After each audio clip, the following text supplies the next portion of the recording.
जय हिंद। मैं मनीष सेवटा आपका दक्षिणी क्लास में बहुत स्वागत करता हूं। बच्चों, हम पढ़ रहे थे हीट ट्रांसफर चैप्टर और इसमें अभी तक हमने 5 लेक्चर्स हमने कंप्लीट कर लिए। आज हम शुरू करेंगे हीट ट्रांसफर का लेक्चर 6 और लेक्चर 6 के अंदर हम बात कर रहे हैं जो लास्ट वाला लेक्चर बचा दैट इज रेडिएशन, उसी को हम आगे कैरी फॉरवर्ड करेंगे और उसके अंदर हम एक प्रीवोस्ट की थ्योरी है वो पढ़ेंगे, स्टीफन बोल्ट्जमैन लॉ पढ़ेंगे।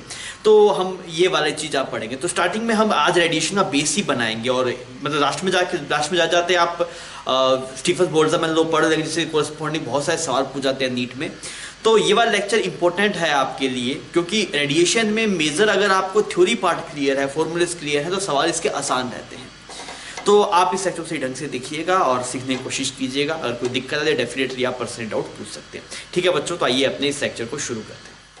बच्चों, हम इस चैप्टर के अंदर भी बात करें प्रीवोस्ट थ्योरी की। मैंने आपको पहले जब रेडिएशन शुरू किया था उस टाइम बताया था कि इसमें बहुत छोटी छोटी चीज़ें हैं और बहुत सारी चीज़ें हैं। ये टॉपिक आसान है, radiation is easy as compare to conduction अगर आप देखेंगे, पर इसमें चीज़ें बहुत सारी है ना। और सवाल का पोर्शन रेडिएशन से अच्छा खासा रहता है। तो आपको जो थ्योरी बताइए वो थ्योरी अगर आप ढंग से समझ लेंगे तो आप सवालों में नहीं फंसेंगे। सवाल स्ट्रेट फॉरवर्ड आते हैं, सीधे फॉर्मूला बेस्ड सवाल आएंगे, आप इजीली उनको कर सकते हैं, पर आपको थ्योरी क्लियर होनी चाहिए। तो अभी हम बात करें बच्चों प्रीवोस्ट थ्योरी की। प्रीवोस्ट थ्योरी का कहना क्या है? प्रीवोस्ट थ्योरी ये बोलती है कि अगर किसी भी बॉडी का टेम्परेचर 0 केल्विन से ज्यादा है, 0 केल्विन से ज्यादा, वो हर एक बॉडी का होगा 0 केल्विन, मतलब समझ पा दैट इज -273 डिग्री सेल्सियस। तो उससे कम तो हो ही नहीं सकता, 0 केल्विन पॉसिबल नहीं है। तो मतलब अगर किसी बॉडी का टेम्परेचर 0 केल्विन से ज्यादा है, मतलब यूनिवर्स की हर एक बॉडी को हम काउंट कर रहे हैं, बिकॉज यूनिवर्स की कोई बॉडी का टेम्परेचर 0 केल्विन से कम नहीं है। तो हमने उसमें क्या बोला गया, अगर किसी बॉडी का टेम्परेचर 0 केल्विन से ज्यादा है तो वो रेडिएशन एमिट करेगा। क्या सिंपल सी बात है, अगर किसी बॉडी का टेम्परेचर 0 केल्विन से ज्यादा है then definitely it will emit some radiation. बात समझ में आ गई? ठीक है। सिमिलरली अगर हमारे सराउंडिंग का टेम्परेचर आपके पास में कुछ है, सराउंडिंग का कुछ टेम्परेचर है आपके पास में 0 केल्विन से ज्यादा, वो भी हमेशा होगा, तो वो उस सराउंडिंग कोरस्पॉन्डिंग कुछ एनर्जी एब्जॉर्ब भी करेगा। वापस सुनिए क्या बोला उसने कि अगर किसी बॉडी का टेम्परेचर 0 केल्विन से ज्यादा है, जैसे मान ली मैं बॉडी हूं, मेरी बॉडी टेम्परेचर 0 केल्विन से ज्यादा है तो मैं हीट को एमिट करूंगा, हीट मुझसे बाहर नहीं निकलेगी। ठीक है। अगर सराउंडिंग का टेम्परेचर 0 केल्विन ज्यादा है, हाँ सराउंडिंग का है, तो सराउंडिंग का टेम्परेचर अगर 0 केल्विन ज्यादा होगा तो उससे कुछ हीट आएगी तो उसे मैं एब्जॉर्ब करूंगा। मतलब कुल मिला के वो ये बताना चाह रहा था कि जो रेडिएशन और एब्जॉर्प्शन है, रेडिएट करना मतलब हीट को छोड़ना, एब्जॉर्ब करना मतलब हीट को एब्जॉर्ब करना, ये दोनों प्रोसेस हमेशा साइमल्टेनियसली होते हैं। लोगों को ऐसी गलतफहमी रहती है। मैं सिंपल बात बताता हूँ, मान लीजिए मेरी बॉडी का टेम्परेचर, मैं शिमला चला गया, मान लीजिए शिमला में अच्छी खासी ठंड पड़ रही थी, जबरदस्त, वहां पे टेम्परेचर था 0 डिग्री सेल्सियस। क्लियर? तो हम एक सिचुएशन लेके चलते हैं कि मान लीजिए मास्टर यहाँ से शिमला पहुंच गया आपके पास, शिमला पहुंच गए, भाई साहब बाहर का टेम्परेचर है 2 डिग्री सेल्सियस और मेरी जो बॉडी का टेम्परेचर है, टेम्परेचर ऑफ बॉडी, वो टेम्परेचर आप मान लीजिए कुछ ऐसे, कुछ इस बॉडी का टेम्परेचर जो आपके पास में है वो कुछ मान लेते हैं 30 डिग्री सेल्सियस मेरी बॉडी का टेम्परेचर। अब अगर कोई आप सिंपल से एक कॉमन आदमी से पूछे, जिसको फिजिक्स घंटा नहीं पड़ी, उससे पूछे भाई साहब क्या हो रहा है, क्या हो रहा है, तो वो क्या बोलेगा भाई साहब, अब इस बॉडी, ये जो आदमी है ये हीट को रेडिएट करेगा, हीट को छोड़ेगा।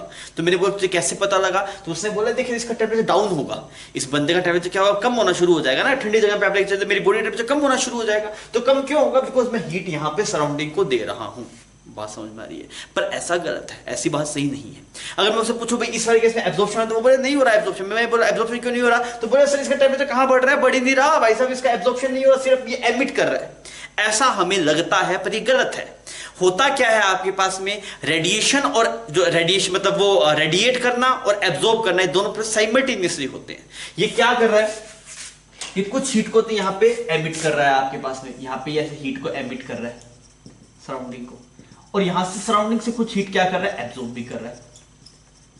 ये दोनों चीजें एक साथ हो रही है आपके पास, एमिट भी हो रहा है और एब्जॉर्ब भी हो रहा है आपके पास। तो ये एनर्जी एब्जॉर्ब्ड है और ये एनर्जी रेडिएटेड है आपके पास में, जो से रेडिएट करी है। मेरी बात समझ में आ गई? पर होता क्या है आपके पास में, अगर आप ठंडी जगह पे है तो आप एमिट ज्यादा करेंगे और यहां पे एब्जॉर्ब कम करेंगे। तो अगर आप बात करेंगे इन दिस केस, एनर्जी जो आपके पास में एमिटेड है, इसको एमिट ले देता हूं कंफ्यूजन ना हो, जो एनर्जी एमिट है आपके पास में वो ज्यादा है एनर्जी एब्जॉर्ब से, तो आप सोच के देखिए, आप दोनों प्रोसेस साथ में करें। जैसे मान लीजिए मेरी बॉडी है, मैं यहाँ पे शिमला में गया तो मैं एनर्जी एमिट कर रहा हूँ 40 जूल मान लीजिए, और एब्जॉर्ब कर रहा हूँ 10 जूल। तो नेट मेरे पास कितने लॉस है, 30 जूल का लॉस हो रहा है मुझे। तो मेरी नेट एनर्जी क्या हो रही है, वो कम हो रही है। अब इसका मतलब ये बिल्कुल नहीं मैं एब्जॉर्ब ही नहीं कर रहा था, मैं एब्जॉर्ब कर रहा था, मैं एमिट भी कर रहा था, पर एमिट ज्यादा कर रहा था बिकॉज मेरा टेम्परेचर ज्यादा है, सराउंडिंग का टेम्परेचर कम है। तो जो एनर्जी है वो हाई टेम्परेचर लो टेम्परेचर तरफ जाएगी आपके पास में। तो मेरी बॉडी से एनर्जी जो निकल रही थी वो ज्यादा थी, जो मैं एब्जॉर्ब कर रहा था वो कम था। इस वजह से मेरी बॉडी का टेम्परेचर क्या हो रहा है आपके पास, डिक्रीज हो रहा है। तो हम क्या बोलेंगे, temperature of body, temperature of body क्या हो जाएगा बच्चों आपके पास, डिक्रीज हो जाएगा। तो ये जो हमें लगता है, हम ये बोलते हैं कि भाई साहब ये सिर्फ एमिट करेगा यहां पे, वो सही नहीं है। एमिट और एब्जॉर्ब दोनों करता है। हमें जो लगता है ना वैसे सिर्फ एमिट कर रहा है, वो नेट है। अगर आप नेट की बात करें, नेट एमिट कर रहा है, क्योंकि इसने ये जो एमिट कर रहा था वो कुछ 40 जूल है मान लीजिए, एब्जॉर्ब कर रहा है 10 जूल है, तो नेट क्या है, नेट वो 30 जूल एमिट कर रहा है। तो वो नेट के लिए बोलना सही है, पर ये बोलना गलत है कि हम सिर्फ यही बोलते हैं कि वो सिर्फ एब्जॉर्ब कर ही नहीं रहा, सिर्फ एमिट कर रहा है, ये बोलना गलत है।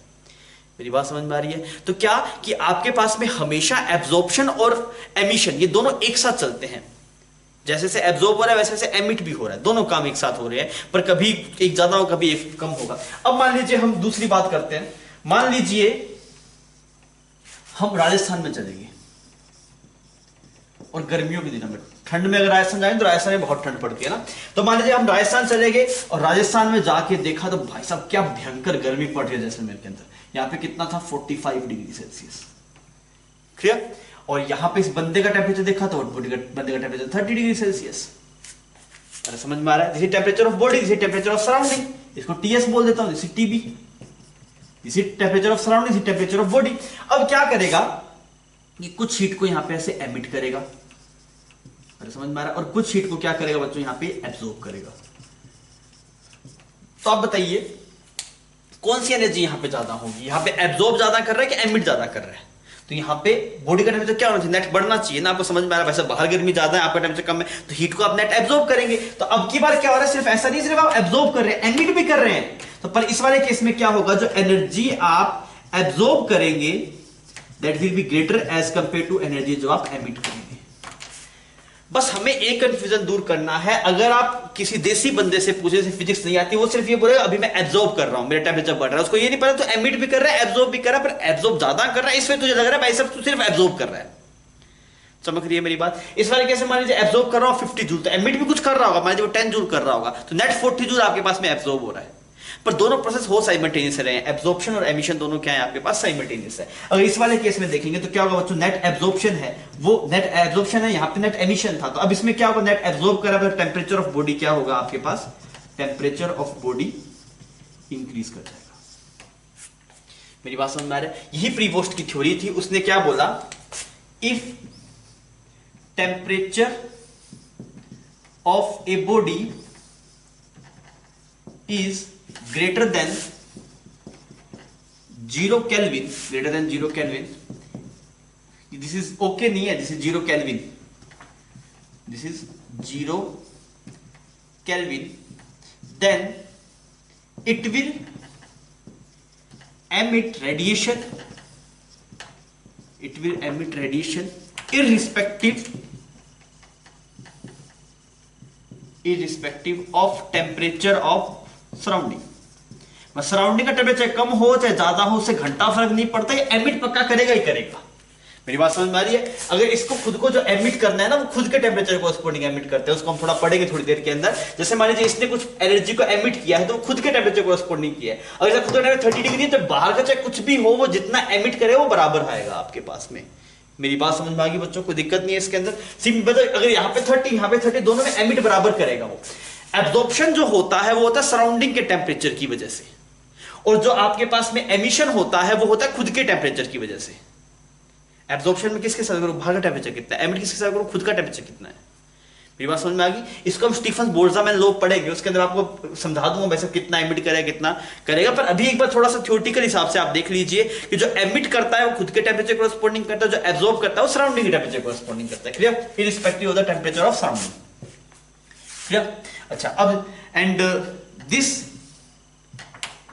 एनर्जी लूप से लिख देता हूं, एनर्जी रेडिएटेड किस किस पे डिपेंड करता है, depends upon depends upon temperature of body, temperature of body and its surface area, and its surface area. बात समझ में आ गई आपको? तो इसमें हमने क्या सीखा प्री वॉश थ्योरी में? हमारा एक मिसकंसेप्शन था वो दूर हुआ। हमें सिर्फ ऐसा लगता है अगर हम ठंडी जगह पे जाते हैं सिर्फ हम एमिट ही कर रहे हैं, हम एब्जॉर्ब नहीं कर रहे। वो बात गलत थी, वहां पे एमिशन और एब्जॉर्प्शन साइमल्टेनियसली हो रहे थे। पर उस वाले अगर आप ठंडी जगह पे जा रहे हैं तो आपका जो एमिशन है वो ज्यादा है, एब्जॉर्प्शन कम है। जो आप एमिट कर रहे हैं वो ज्यादा कर रहे हैं, एब्जॉर्ब आप एनर्जी कम कर रहे हैं, उसकी वजह से बॉडी का टेम्परेचर क्या हो जा रहा है? डाउन हो जा रहा है। सिमिलरली अगर आप हॉट प्लेसेस पे जाएंगे तो हॉट प्लेस पे एब्जॉर्प्शन ज्यादा हो रहा है, जो एमिशन है, जो एनर्जी एमिट हो रही है वो कम हो रही है, इस वजह से बॉडी टेम्परेचर क्या हो जा रहा है? इंक्रीज हो जा रहा है। तो दोनों प्रोसेस साइमल्टेनियसली हमेशा होते हैं, ठीक है। तो ये वाली बात थी। और सिमिलरली ये वाली बात आप सराउंडिंग के लिए भी बोल सकते हैं। If body is kept in surrounding of temperature greater than 0 Kelvin, then this is 0 Kelvin ना, then it will absorb some radiation। अगर आपके सराउंडिंग 0 केल्विन जा रहा है तो हमेशा वो कुछ ना कुछ आपके पास में जो एनर्जी होगा उसे एब्जॉर्ब करेगा, some radiation. This is some radiation, clear. And this, ये जो आपके पास में है, this absorption is depends upon, absorption is depends upon, किस पे डिपेंड करता है? Temperature of surrounding and surface area of body, surface area of body. इसी कहानी में पूरी आपको मैथमेटिक्स निकाल के दिखाऊंगा भी कितना एब्जॉर्ब करेगा, कितना एमिट करेगा। बस प्रीवियस थ्योरी में उसने ये वाली बात समझाने की कोशिश करी कि एमिशन और एब्जॉर्प्शन दोनों साइमल्टेनियसली होते हैं। और अब आप ये बात ध्यान से समझ लीजिएगा कि अगर मैं एमिट कर रहा हूं तो खुद के टेम्परेचर के कोरस्पॉन्डिंग करो। मेरा टेम्परेचर ज्यादा होगा तो ज्यादा एमिट करो, मेरा टेम्परेचर कम होगा तो कम एमिट करो। सराउंडिंग का चाहे कुछ भी, मुझे इससे फर्क नहीं है, एमिट करने की बात कर रहा हूं। और एब्जॉर्ब मैं किसके हिसाब से करूंगा? सराउंडिंग के हिसाब से करूंगा। सराउंडिंग टेम्परेचर ज्यादा होगा तो मैं ज्यादा एब्जॉर्ब करूंगा, सराउंडिंग टेम्परेचर कम होगा तो कम एब्जॉर्ब करूंगा। क्लियर है? अभी आपको लग रहा है टेम्परेचर डिफरेंस मैटर, वो समझ जाएंगे आप थोड़ी देर के अंदर मैं क्या बात कर रहा हूं। आप अभी इतनी कहानी समझ में आ गई, इसमें कोई दिक्कत नहीं है, ठीक है। आप इतनी कहानी को छाप लीजिए, फिर अपने आगे बढ़ते हैं। बच्चों अभी है ना हम कुछ टर्म्स करेंगे और इन टर्म्स को आप सही ढंग से देखिएगा ना, मतलब ये टर्म्स आपके सवाल में फंसा लेंगे। तो टर्म्स बहुत ढंग से क्लियर होनी चाहिए। और इस चैप्टर में कुछ है नहीं, थ्योरेटिकल चीजें हैं। और इस बार टॉपिक की बात कर रहा हूँ स्पेशल रेडिएशन में, कुछ फॉर्मूलेज हैं, स्पेसिफिक टॉपिक्स, अगर वो आपको पकड़ में आ गए तो आप फंसेंगे नहीं, बहुत इजीली सवालों कर पाएंगे। तो अब मैं जो टर्म्स बता रहा हूँ वो टर्म्स सही ढंग से सुनिएगा सारी। सबसे पहली टर्म हमारे पास में एब्जॉर्प्टिविटी एंड एब्जॉर्प्टिव पावर। ये आप पहले पढ़ चुके हैं, ये नया नहीं है, पहले पढ़ चुके हैं। अभी आप याद कीजिए जब मैंने आपको दिखाया था कि मान लीजिए यहाँ पे ऐसे एक बॉडी है, यहाँ पे ऐसे कुछ एनर्जी इंसिडेंट हो रही है क्यू, तो इसने कुछ पार्ट को एब्जॉर्ब कर लिया। कितने को एब्जॉर्ब कर लिया? 8 टाइप्स ऑफ क्यू को एब्जॉर्ब कर दिया। कुछ को आपको ने रिफ्लेक्ट कर दिया, it is 8 times of Q reflect कर दिया। और फिर मैंने बोला कुछ को ट्रांसमिट कर दिया, T टाइप्स ऑफ क्यू आपने ट्रांसमिट कर दिया। ये था, ये वाला जो ए है वही है आपके पास में। इसका नाम क्या? एब्जॉर्प्टिविटी बोलते हैं लोग इसको, या फिर एब्जॉर्प्टिव पावर बोलते हैं। ये वर्ड ज्यादा फेमस है, थोड़ा कम फेमस है। इसका नाम हम पहले दे चुके हैं, इसको इसी का दूसरा नाम है दैट इज एब्जॉर्प्टिव पावर। अब इसने क्या बोला? That is energy absorbed. ये किसका बराबर है? ये किसके बराबर है? तो आप ये देखिए ये क्या है, ये वाली टर्म है। अब ये क्या बोल, this is energy absorbed, this is energy absorbed.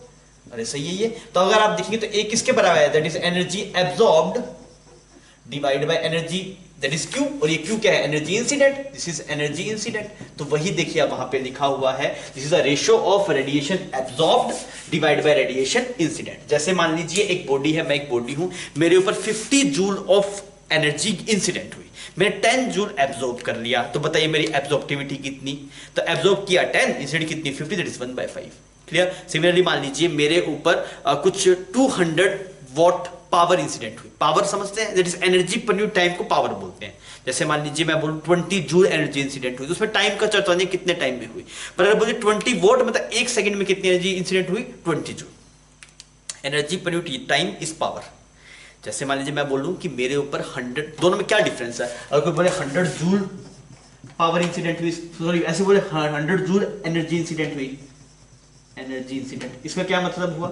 इसका मतलब ये हुआ कि एक बॉडी के ऊपर 100 जूल एनर्जी गिरी, कितने टाइम में गिरी है इसका कुछ पता नहीं है। पर अगर आपको बोले 100 वॉट पावर इंसिडेंट, इसका मतलब क्या है, वोट क्या होता है, वोट होता है एनर्जी, पावर होता है, power is energy per unit time, power is energy per unit time. इसका मतलब क्या हुआ कि हर एक सेकंड में कितनी एनर्जी आ रही है, 100 joule. This is actually, vote को क्या लिख सकते हैं, vote is joule per second ना, वोट क्या हुआ, इसकी यूनिट होती है, पावर की होती है वोट, और एनर्जी की होती है जूल, तो vote, 1 vote is equal two joule per second, vote is equal joule per second. इसका मतलब क्या हुआ कि आप इसको ऐसे ही बोल देते हैं 100 जूल पर सेकंड। इसका मतलब क्या, एक सेकंड में कितनी एनर्जी गिर रही है, इसके ऊपर 100 जूल एनर्जी गिर रही है। बात समझ में आ गई। अब आप मानिए कि मैं बोलूं कि मेरे ऊपर पावर इंसिडेंट हुई जा रही है 200 वॉट, ठीक है, और मैंने एब्जॉर्ब किया कुछ 10 वॉट, तो बताइए मेरी एब्जॉर्बिविटी कितनी, तो एब्जॉर्ब किया 10, इंसिडेंट हुई 200, कितना है, दैट इज 1/20। बात समझ में आ गई। तो इसको बोलते हैं एब्जॉर्बिविटी या फिर एब्जॉर्प्टिव पावर। कभी भी आए तो ये याद रहना चाहिए आपको। इसकी वैल्यू क्या हो सकती है, ए की वैल्यू क्या हो सकती है, ए की वैल्यू, मैक्सिमम वैल्यू कितनी हो सकती है ए की, मैक्सिमम वैल्यू कितनी हो सकती है ए की, सोच के बताइए। तो आप बोलेंगे जी मैक्सिमम वैल्यू तब आएगी जब ये वाली टर्म मैक्सिमम होगी, बिकॉज एनर्जी इंसिडेंट तो फिक्स ही है आपके पास में, जितना रेडिएशन इंसिडेंट हुआ वो तो फिक्स ही है आपके पास। तो स्पेलिंग कर दीजिए क्या, रेडिएशन, ठीक है। तो अगर रेडिएशन इंसिडेंट फिक्स है आपके पास में, तो ये इसकी वैल्यू मैक्सिमम तब आएगी जब एनर्जी एब्जॉर्ब मैक्सिमम करे। तो ऐसा हो सकता है भाई साहब, जितनी गिरी सबकी सब एब्जॉर्ब कर रही, अगर जितनी गिरी सबकी सब एब्जॉर्ब कर रही, तो ए की वैल्यू कितनी बन जाएगी, 1 बन जाएगी। तो ए की मैक्सिमम वैल्यू कितनी हो सकती है, 1, और हमेशा इसकी वैल्यू 1 या फिर 1 से कम होगी, 1 से ज्यादा नहीं हो सकती ना। पॉसिबल है कि भाई साहब इसके ऊपर गिरी कुछ 100 वोट और एब्जॉर्ब करे 200 वोट, भाई साहब आई नहीं, आई 100 वोट थी, तो कहां से 200 वोट एब्जॉर्ब कर रही, कहां से लेके आया 100 वोट अगली। बात समझ में आ रही है। तो ए की वैल्यू जो होगी हमेशा that will be less than equal to 1। अगर हम बोले ए इज इक्वल टू 1, तो ए इज इक्वल टू 1 कब होगा, ए इज इक्वल टू 1 कब होगा बताइए। ए इज इक्वल टू 1 तब होगा जब जितना रेडिएशन गिरा सबका सब एब्जॉर्ब हो गया। ऐसा कौन सी बॉडी में होता है, this is for black body, for black body. Black body क्या होती है, एक ऐसी बॉडी जिसपे कोई भी रेडिएशन गिरेगा तो वो उसे एब्जॉर्ब कर लेगी, उसे हम क्या बोलते हैं, ब्लैक बॉडी बोलते हैं। अच्छा, ये कैसी क्वांटिटी है, डायमेंशन वाली क्वांटिटी, इसकी डायमेंशन यूनिट कुछ है क्या, नहीं, इसकी कोई डायमेंशन यूनिट नहीं है। क्यों नहीं है बताइए, कि वैसे ऊपर भी रेडिएशन नीचे भी रेडिएशन, यूनिट कट जाएगी। तो ए को क्या बोलेंगे, A is dimensionless quantity, dimensionless quantity, ठीक है। ये टर्म याद रख पाएंगे, कोई दिक्कत नहीं है इसके अंदर, ठीक है। अब हम बात करते हैं कि यार ये ब्लैक बॉडी और ब्लैक कलर की बॉडी में क्या डिफरेंस होता है आपके पास में, मतलब दोनों अलग अलग चीजें की सेम चीज है, उसके बारे में हम चर्चा करने वाले हैं ना। तो इसको मैं इधर वाले क्वेश्चन को मिटा दे रहा हूं, ये तो हमें समझ में आ गया होगा शायद, इसको मिटा दे रहा हूं, फिर मैं बात करता हूं ब्लैक बॉडी और ब्लैक कलर की बॉडी में क्या डिफरेंस है, ठीक है। इसको मिटा दें।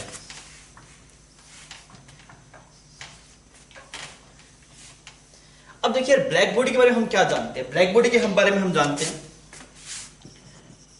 ब्लैक बॉडी क्या है, एक ऐसी बॉडी जिसपे कोई भी रेडिएशन गिरेगा तो उसे एब्सॉर्ब कर लेगा। कोई भी रेडिएशन मतलब ईएम वेव का कोई भी हो, चाहे वो एक्सरे हो, गामा रे हो, अल्ट्रावायलेट हो, माइक्रोवेव, कोई भी हो, सब रेडिएशन को क्या क्या कर लेगा, एब्सॉर्ब कर लेगा। मेरी बात समझ में आ रही है। तो हमने क्या बोला कि इट विल एब्सॉर्ब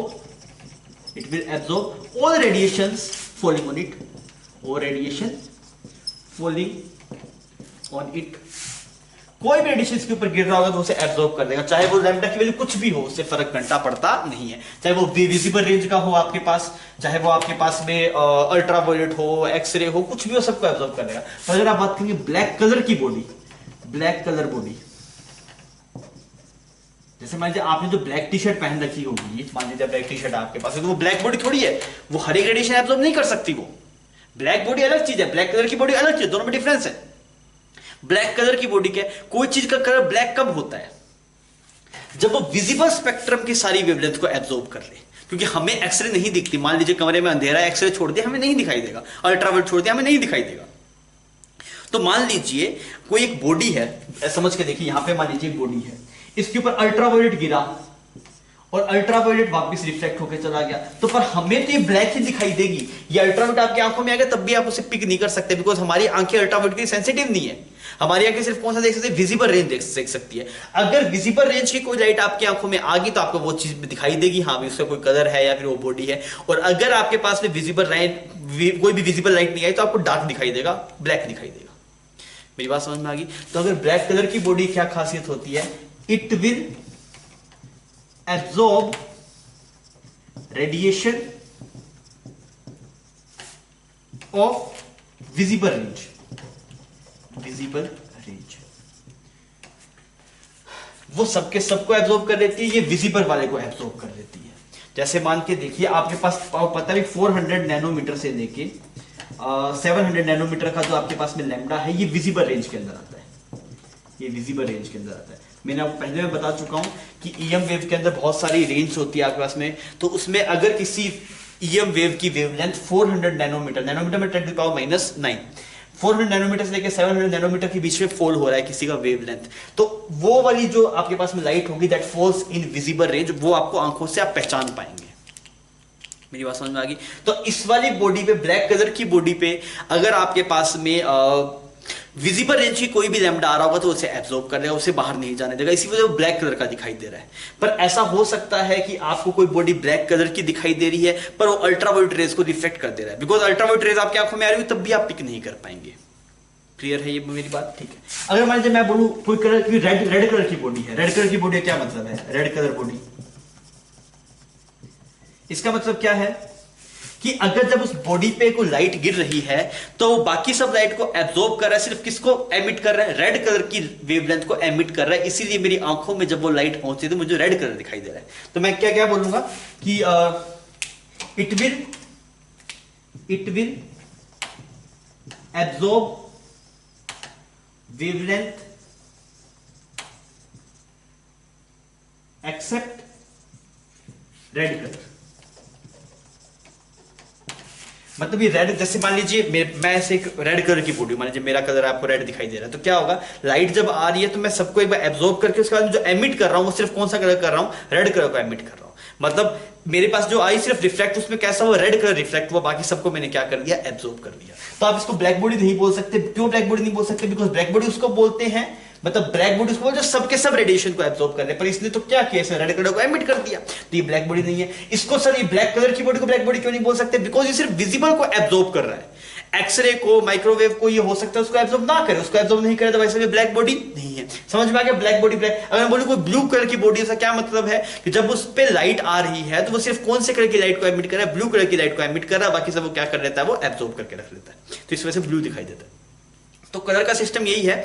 हम एक माइक्रो जो आपके पास में इलेक्ट्रोमैग्नेटिक वेव की एक रेंज है, विजिबल रेंज, जो आपके पास में 400 नैनोमीटर से लेकर 700 नैनोमीटर तक होती है, उसके बीच में जब कोई अगर वेवलेंथ आपके पास में आ रही है तो आप उसे देख सकते हैं। इसके अलावा कोई और वेवलेंथ होगी तो एक्सरे में होगा, इंफ्रारेड में हो सकता है, और डिफरेंट में हो सकता है, तो उसको आप देख नहीं पाएंगे। ईएम वेव को हम बाद में ढंग से पढ़ेंगे भी, तो वो हो जाएगा क्लियर आपका। इतनी बात समझ में आ गई बच्चों? तो एक टर्म हमने पढ़ी थी एब्जॉर्प्टिविटी, एब्जॉर्प्टिव पावर। अब आइए थोड़ी और टर्म्स की बात करते हैं, और आप इनको सही ढंग से क्लियर रखिएगा दिमाग में, इसमें कंफ्यूजन नहीं होना चाहिए आपको, ठीक है? छापिए।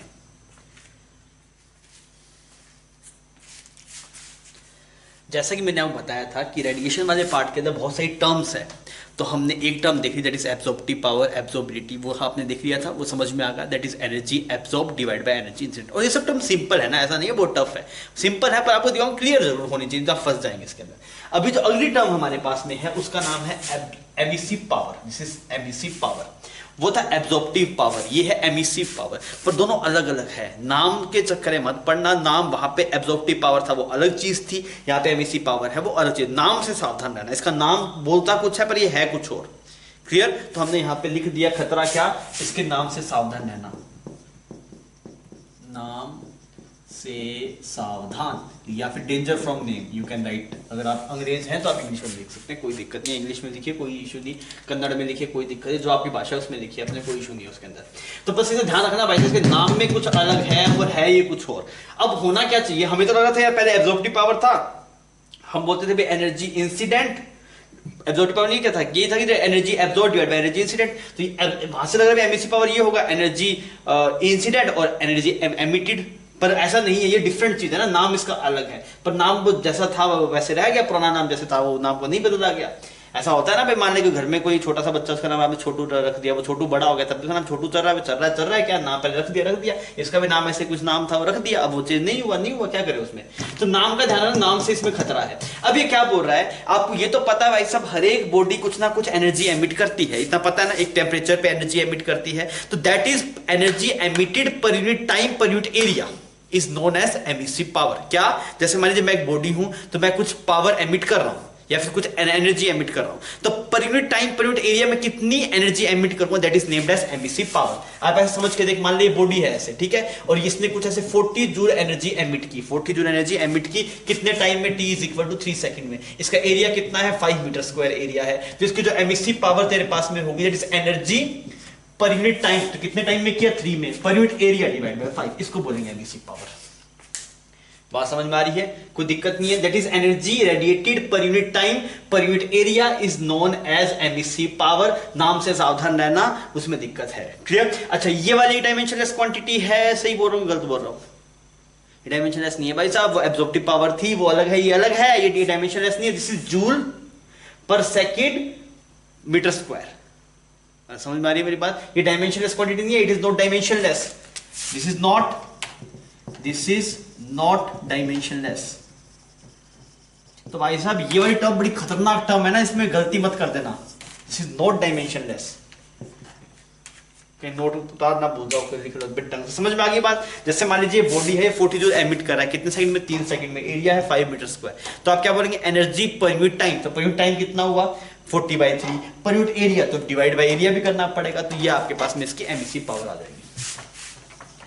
क्लियर है, कोई दिक्कत नहीं है। एक ही टर्म थी, दिमाग में सेट कर ले। एब्जॉर्प्टिव पावर, एब्जॉर्बिलिटी सेम, क्या होता है, that is energy absorb divide by energy incident. Emissive power क्या होता है, that is energy radiated per unit time per unit area is known as emissive power. अब एक नेक्स्ट टर्म करें, that is emissivity. This is emissivity. वहां पे absorptivity थी पर उसका ही नाम एब्जॉर्प्टिव पावर था, पर यहाँ पे ऐसा नहीं है, इसका नाम सिर्फ एमिसिविटी है, इसका नाम एमिसिव पावर नहीं है। एमिसिव पावर ये वाली टर्म है, यहाँ पे दोनों अलग अलग है। उसमें देख रहे थे जो एब्जॉर्प्टिविटी था वही एब्जॉर्प्टिव पावर था, पर यहां पे ऐसा नहीं है। इसको आप ऐसे नहीं बोलेंगे सर, अच्छा ये एमिसिविटी है तो वहां पे एब्जॉर्बिलिटी था, उसको एब्जॉर्प्टिव पावर बोलते थे, इसको एमिसिव पावर बोलते थे। नहीं भाई सब, एब्जॉर्प्टिव पावर ये वाली टर्म है, एमिसिविटी ये वाली टर्म है, दोनों अलग अलग टर्म्स है। क्लियर है ये बात? ठीक है, तो ध्यान रखिएगा ना इसका। This is not emissive power, this is emissivity, this is different from emissive power. This is not emissive power. Emissive power, इसका नाम एमिसिव पावर नहीं है, खतरा मेंशन कर रहे हैं, यहां पे गलती हो सकता है तो फंस जाएगा तो डॉक्टर नहीं बन पाएगा भाई। क्लियर है ये बात? ठीक है। अब सुन यहाँ पे यार, ये एमिसिविटी क्या होता है? एमिसिविटी होता है तेरे पास कि ये एमिसिविटी में नाम समझ में से कुछ एमिट करने से रिलेटेड है ना। अब देख, तो अभी तक ये जानता है ब्लैक बॉडी के बारे में कि ब्लैक बॉडी पे जितना भी रेडिएशन गिरता है वो सबको एब्जॉर्ब कर देता है। ये बात तो जानता है कि ब्लैक बॉडी पे जो भी रेडिएशन गिरेगा उसको एब्जॉर्ब कर लेगा, पर तो ये बात नहीं जानता। चलो एक बार उसको छोड़ते, पहले आगे बात करते हैं। अगर ब्लैक बॉडी पे जो भी रेडिएशन गिरेगा वो उसे एब्जॉर्ब कर लेगा, मतलब वो एक बेस्ट एब्जॉर्बर है, वो बेस्ट एब्जॉर्बर है। सही है बात? जो भी रेडिएशन है सबको एब्जॉर्ब कर लेता है। पर इसके बाद में हमें किरचॉफ लॉ पढ़ेंगे। किरचॉफ ने एक लॉ दिया, उसने क्या बोला, जो अच्छा एब्जॉर्बर है वो अच्छा एमिटर भी है। जो अच्छा एब्जॉर्बर है वो अच्छा एमिटर भी है। ऑब्वियसली सोच के देख यार, जो जितनी ज्यादा एनर्जी को एब्जॉर्ब करेगा तो बाद एब्जॉर्ब करेगा क्या, एट द एंड छोड़नी भी तो पड़ेगी उसको, अपने अंदर थोड़ी लेके बैठा रहेगा। आपके पास भाई साहब मतलब बहुत सारा पैसा है, तो भाई साहब पैसा खर्च, कभी ना कभी तो पैसा खर्च भी तो करना पड़ेगा, क्या रख के साथ में थोड़ी मरेंगे हम उसको। तो अगर आपके पास में कोई अच्छा एब्जॉर्बर है तो अच्छा एमिटर भी होगा। बात समझ रही है क्या भाई साहब? अगर तू ज्यादा रिच है, तेरे पास बहुत सारा पैसा है, तो खर्चा भी सब ज्यादा तू ही करेगा, फिर करना ही पड़ेगा भाई साहब। वो पैसे का क्या करेगा, पड़े क्या मतलब, क्या साथ में थोड़ी लेके मरेंगे उसको, भी खर्च तो करना ही पड़ेगा। तो सिमिलरली अगर कोई एक ब्लैक बॉडी ने एनर्जी को एब्जॉर्ब किया तो एमिट भी करेगा भाई साहब, वो करनी पड़ेगी। ले कहां जाएगा एनर्जी को, उसका ये थोड़ी उसका बेटा उसको दान कर देगा, फालतू नाटक थोड़ी है वहां पे। तो ऑब्वियस सिंपल सी बात है, उसने अगर एनर्जी को एब्जॉर्ब किया तो उसे एमिट भी करना पड़ेगा। तो किरचॉफ ने इस बात पे एक लॉ दिया, उसने बोला कि मेरा ऑब्जर्वेशन है, मेरे ऑब्जर्वेशन में ये बात निकल के कि जो अच्छा एब्जॉर्बर है वो अच्छा एमिटर भी है। इसका मतलब अगर ब्लैक बॉडी परफेक्ट एब्जॉर्बर है तो परफेक्ट एमिटर भी है। अगर मैं ये बोलूं भाई साहब कोई एक रेडिएशन इंसिडेंट हो रहा है, उसको बेस्ट एब्जॉर्ब कौन कर सकता है, बोले ब्लैक बॉडी। मैं बोलूं सर किसी टेम्परेचर पे बेस्ट एमिट कौन कर सकता है, दैट इज ब्लैक बॉडी।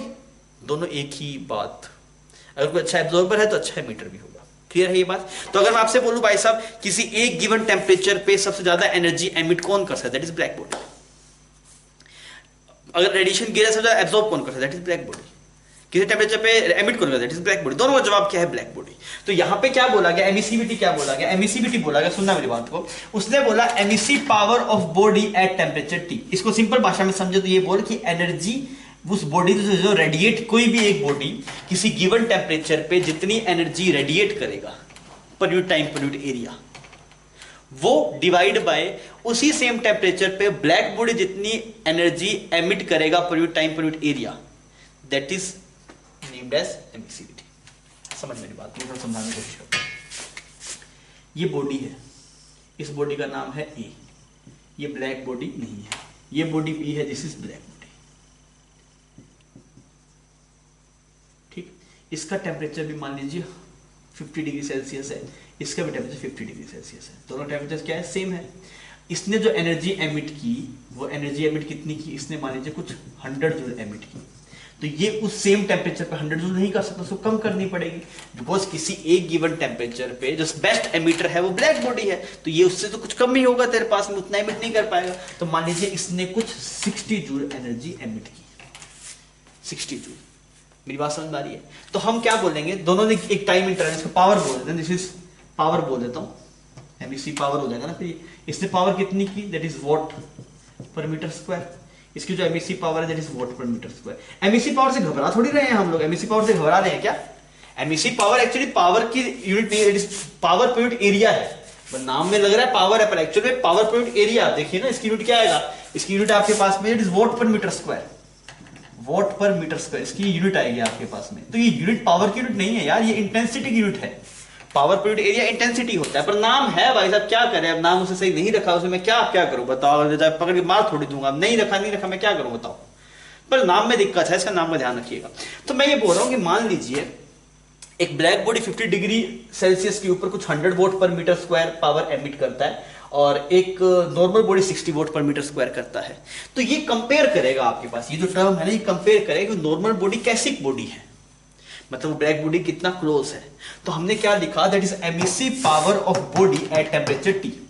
इस टेम्परेचर टी पे इसकी एमिसिव पावर कितनी है, 60, divide by emissive power of black body at same temperature. इसकी उसी सेम टेम्परेचर पे, सेम टेम्परेचर, देखिए वर्ड, उसी सेम टेम्परेचर पे ये जितनी पावर एमिट करेगा, that is named as emissivity. बात समझ में आ गई, कोई दिक्कत नहीं, क्लियर है कि भाई साहब एक गिवन टेम्परेचर पे मैं जितनी एनर्जी एमिट कर रहा हूं per unit time per unit area, divide by उसी टेम्परेचर ब्लैक बॉडी जो एनर्जी एमिट करती है per unit time per unit area, that is known as emissive, sorry that is known as emissivity. Clear? तो इसका example अगर तू लिखना चाहे तो अपनी भाषा में लिख सकता है, इस वाले केस को एक एग्जांपल में लेके कर ले, और इसकी जो एमिसिविटी आएगी तेरे पास वो कितनी आ जाएगी, दैट इज 6/10, इट इज 3/5। सही है ये बात? ठीक है, ठीक। अब हमें ये वाली बात हमने समझ, इसके बाद में किरचॉफ लॉ पढ़ाऊंगा आपको कि भाई साहब जो अच्छे एब्जॉर्बर होते हैं वो अच्छे एमिटर भी होते हैं। तो आपको यहां से अगर आप देखेंगे तो ई की वैल्यू 1 किसके लिए आएगी, ई की वैल्यू 1 कब आएगी, जब ये वाली ऊपर वाली टर्म भी इस नीचे वाले के बराबर हो जाएगी। तो ये वाली टर्म नीचे वाले के बराबर कब होगी, जब ऊपर वाले की एमिसिव पावर ब्लैक बॉडी की एमिसिव पावर के बराबर हुई। तो वो कब होगा, जब ऊपर वाली ब्लैक बॉडी होगी। अगर मैं बोलूं ऊपर एमिसिव पावर ऑफ बॉडी और यहाँ पे मैं बॉडी कौन सी रखूं, ब्लैक बॉडी रखूं, तो वो क्या बने, दोनों सेम टर्म बने, तो कट के 1 आ जाएगा आपके पास। तो अगर मैं बोलूं E इज इक्वल टू 1 किसके लिए आएगा आपके पास, ब्लैक बॉडी के लिए आएगा, E is equal to 1 for black body. तो अगर आप देखें ब्लैक बॉडी के लिए E भी 1 होता है, A भी 1 होता है, दोनों टर्म्स क्या होती है आपके पास में 1 होती है फॉर ब्लैक बॉडी। मेरी बात समझ में आ गई? एक अच्छे एब्जॉर्बर, अच्छे एमिटर होते हैं आपके पास, और ये वाली term emissivity, emissive power, these are ultra important. आपको इसमें बेटर क्लियरिटी आनी चाहिए, आपको कंफ्यूज नहीं होना है इसके अंदर। क्लियर है? तो एक बार आप ये देख के छाप के फिर एक बार थोड़ा सा पीछे नोट्स देख लीजिएगा ना, एक बार जो टर्म्स आपने देखी है उसमें कंफ्यूज मत होइएगा, ठीक है? इतना छापिए फिर आगे बढ़ते हैं। बच्चों हम जिसकी बात करते हैं किरचॉफ लॉ की, उसमें हम देख रहे हैं क्या है, उसका स्टेटमेंट थोड़ा डिफरेंट है ना, पर मैं आपको और ज़्यादा दुखी नहीं करना चाहता स्टेटमेंट लिखवा के। थोड़ा स्टेटमेंट थोड़ा सा अलग है, पर जो उसका फाइनल मीनिंग है, जो कंक्लूजन है वो बताया। तो फाइनल कंक्लूजन यही है उसका कि आपका जो अच्छे एब्जॉर्बर है वो अच्छे एमीटर है, जो बुरे एब्जॉर्बर है वो बुरे एमीटर है, सीधी सी बात ये है। और इससे आपको एक चीज यहाँ से सीखनी चाहिए कि जो वैल्यू स्मॉल ए की आती है वही स्मॉल ई की आती है। स्मॉल ए क्या है आपके पास में, एब्जॉर्बिलिटी, स्मॉल ई क्या है, एमिसिविटी। ये एब्जॉर्बिलिटी क्या होता है, एनर्जी, ये एब्जॉर्बिलिटी बता सकते हैं ना मुझे, that is energy absorb divide by energy incident. Small e क्या होता है, that is energy emitted by a body at temperature T divide by energy emitted by black body at temperature T. मेरी बात समझ में आ रही है? जो एमिसिव पावर होता है उसका सिंबल कैपिटल ई होता है, स्मॉल ई मतलब एमिसिविटी, कैपिटल ई मतलब एमिसिव पावर। बस ये वाली बात आप ध्यान रखिएगा कि जो वैल्यू आपके पास में एक ही होती है वही वैल्यू क्या होती है, ई की होती है। ये वाला बस यही चीज आपको किरचॉफ लॉ से जरूरी है। स्टेटमेंट आप पढ़ेंगे तो आपको कुछ और दिखाई देगा, पर आप मानिए ज्यादा दुखी मत हुई, जो जरूरत है वो अपने निकाल लिया यहाँ से, that is A is equal to E. Clear है? तो ये वाली इतनी बातें यहाँ पे खत्म होती है। अभी हम बात करेंगे स्टीफन बोल्ट्जमैन लॉ की, और that is the most important part of this chapter. इस वाले मतलब इस चैप्टर में नहीं, मतलब रेडिएशन वाले पार्ट में दो चीजों से सवाल आता है, या तो आएगा स्टीफन बोल्ट्जमैन लॉ से या फिर आएगा वीन्स डिस्प्लेसमेंट लॉ से। इन दोनों में से एक से सवाल पक्का बैठ जाएगा। इन दो के अलावा कोई और सवाल आपको नीट में नहीं दिखाई देगा। तो हम नेक्स्ट जो कर रहे हैं that is Wien displacement law. आपको उस बात को Wien displacement law that is Stefan Boltzmann law. हम पहले उसको कर रहे हैं, हम उसको समझते हैं और वो आसान है, आपको चमक जाएगा वो ना। तो ठीक है, इसको छाप लीजिए फटाफट, छोटा सा है, फिर आगे बढ़ते हैं। बच्चों जिसकी बात कर रहा था that is Stefan Boltzmann law, it is ultra important. आप यहाँ पे चांद तारे सितारे जो बनाना है वो सब बना लो यहाँ पे, अल्ट्रा इंपॉर्टेंट। क्लियर? 5 स्टार। तो अब आप सही ढंग से समझिएगा इस बात को। इसलिए स्टीफन बोल्ट्जमैन लॉ नाम लग रहा है भाई साहब, कितना खतरनाक नाम है। एक्चुअली इंडिया मीडिया किया था, अच्छा नहीं, ऐसा अच्छा था, गुप्ता जीज लो, शर्मा जीज लो, पांडे जीज लो, पर नहीं करा भाई साहब। आप लोग कोई डंका खींचिएगा डॉक्टर में तो कुछ अच्छा रिसर्च करिएगा, कुछ अच्छी मेडिसिन हो, कम से कम मेडिकल साइंस में कुछ इंडियंस का नाम रहे। तो हम बात करें स्टीफन बोल्ट्जमैन लॉ की। तो स्टीफन बोल्ट्जमैन लॉ नाम आपको खतरनाक लग रहा है, पर सिंपल सा लॉ है ना। वो क्या बोलता है कि अगर आप बात करेंगे किस चीज की, that is energy radiated, power radiated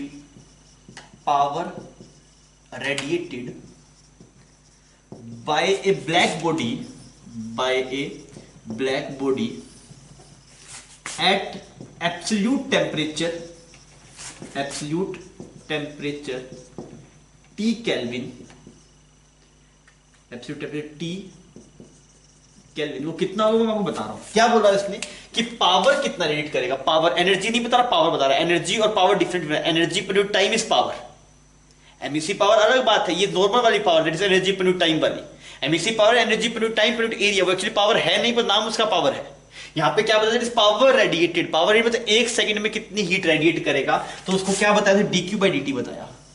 DQ by D उसने किसके बराबर बताया, उसने बोला डीक्यू बाई डी जो आपके पास में आता है that is directly proportional to absolute temperature की पावर 4। जो dq बाई dt आपके पास, यही तो आप याद कीजिए, जो प्रीबोस्ट थ्योरी थी उसमें भी यही बात हुई थी कि भाई साहब जो पावर रेडिएटेड पर टाइम पर एरिया है किसके प्रोपोर्शनल, टेम्परेचर की पावर 4 के प्रोपोर्शनल थी आपके पास में।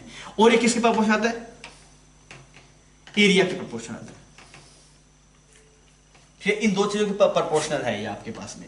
dq by dt is proportional to this and proportional this, is proportional, not alpha, this is proportional symbol. तो अगर आप इसे थ्योरी में लिखना चाहें तो आप क्या बोलेंगे, आप बोलेंगे sir dq by dt is proportional to dq by dt is proportional to temperature's power 4 and surface area। इन दो चीजों के वो प्रोपोर्शन आता है आपके पास। अब अगर आप इस प्रोपोर्शनल सिंबल को हटाते हैं, जो एक्सप्रेशन आपके पास निकल के आता है dq by dt is equal to sigma, proportionality का कांस्टेंट आ गया, sigma a t to the power 4, sigma A T to the power 4, ये एक्सप्रेशन आपके पास आता है। किसके लिए है, for black body, for black body. आप देखिए ऊपर डेफिनेशन में लिखा हुआ है power radiated by black body. तो ब्लैक बॉडी के लिए उसने स्टीफन्स ने अपना लॉ दिया था, वो क्या था, power d q by d, this is power ना, by black body at absolute temperature T. ये टी क्या है आपके पास में, T is temperature of body. किसमें पुट करना है, always put in kelvin, always put in kelvin. यहां पे खतरा है, क्या खतरा है, आपको सवाल में टेम्परेचर गिवन रहेगा डिग्री में और आप भी मुंह उठा के उसको डिग्री में रख देंगे, पर ऐसा नहीं करना, नालायकों गलत हो जाएगा, डायरेक्ट कंपाउंडर बन जाओगे। बात समझ में आ रहा है? तो भाई साहब क्या करना है, हमेशा से किस में रखना है, आपको केल्विन में रखना है। ए क्या है आपके पास में, A is surface area of the body. A क्या है आपके पास, this is surface area of body. अब आप याद कर, जब मैं प्रीवोस्ट थ्योरी पढ़ा रहा था तो उस टाइम पे मैंने बोला था कि जो जितनी पावर जो एमिट करेगा, कोई कितनी पावर एमिट करेगा, वो किस पे डिपेंड करता है, खुद के टेम्परेचर पे डिपेंड करता है, सराउंडिंग के टेम्परेचर पे डिपेंड नहीं करता। ये देख, जो पावर एमिटेड है वो किसके टेम्परेचर पे डिपेंड कर रहा है, खुद के टेम्परेचर पे डिपेंड कर रहा है। इसमें सराउंडिंग का कहीं कोई नाम नहीं है। जो एमिट हुआ, that energy only depends upon the absolute temperature of the body, it will not depend upon the temperature of surrounding। मेरी बात समझ में आ रही है? सराउंडिंग पे क्या डिपेंड करेगा, तो एब्जॉर्ब कर रहा है वो सराउंडिंग पे डिपेंड करेगा। एमिट कर रहा हूं किस पे डिपेंड कर रहा है, सिर्फ खुद के टेम्परेचर पे। अरे सही है ये बात, पर भाई साहब ये सिर्फ किसके लिए वैलिड था, ओनली फॉर ब्लैक बॉडी। पर यूनिवर्स में ब्लैक बॉडी होती ही नहीं है। ऐसी कोई आइडियल बॉडी पॉसिबल है तो सबका सब एब्जॉर्ब पॉसिबल ही नहीं है भाई। ब्लैक बॉडी एक आपके पास में एक आइडियल केस की बात हुई है, पर आइडियल केस नहीं होता है ना आपके पास में। आइडियल कहां होता है? आइडियल कुछ नहीं होता जीवन के अंदर। तो ब्लैक बॉडी के लिए है, पर प्रैक्टिकल लाइफ में ब्लैक बॉडी कभी होती ही नहीं। हम ऐसी बॉडीज हो सकती है जिसका 8 टेंडिंग टू 1 हो, एग्जैक्टली 1 वाली बॉडी आपको कभी नहीं मिलेगी। ठीक है, तो अगर आप बात करेंगे फॉर नॉर्मल बॉडी, अगर मैं देखूं फॉर नॉर्मल बॉडी तो क्या करना पड़ेगा मुझे? फॉर नॉर्मल बॉडी के लिए मैंने एक ऐसे कर दिया, dq by dt is equal to sigma EA t to the power 4। अब मुझे ये बता, मैंने पाप कर दिया, कैसे करें कुछ? ये E यहां पे क्यों लगाया? थोड़ा सोच कर देख, दिमाग लगा। This is for normal body, for normal body have emissivity, कितना E। अब तो ये बता मुझे ऐसे यहां पे क्यों लगाया? ये E लगाने का क्या मतलब हुआ? अगर आपने E यहां पे लगा देते हैं तो ये लो वैलिड हो जाएगा नॉर्मल बॉडी के लिए। गिवन था सिर्फ ब्लैक बॉडी के लिए, पर अगर आप यहां पे E की टर्म लगा देंगे छोटे E की, this is E is emissive power, क्या? No sir, this is not emissive power, this is emissivity. तो अगर आप यहाँ पे E लगा देंगे तो आपका ये नॉर्मल बॉडी के लिए सही हो जाएगा। अब ऐसा क्यों होता है उसको थोड़ा देख, तो तुझे उसके लिए E की डेफिनेशन पे जाना पड़ेगा। E की डेफिनेशन क्या थी? E की डेफिनेशन तेरे पास थी, अगर तू याद करेगा, that is power emitted bye power of normal body. ऐसे था ना E आपके पास में, E क्या था? पावर ऑफ नॉर्मल बॉडी और divide by power of black body, at same temperature, वो सब खाने आप लिख लेना। तो अब आप देख, पावर ऑफ ब्लैक बॉडी तुझे पता है, पावर ऑफ ब्लैक बॉडी कितना है? ये रहा। तो power of by normal body क्या हो जाएगा? Power of black body multiply E, तो पावर ऑफ नॉर्मल बॉडी मिल जाएगा आपको।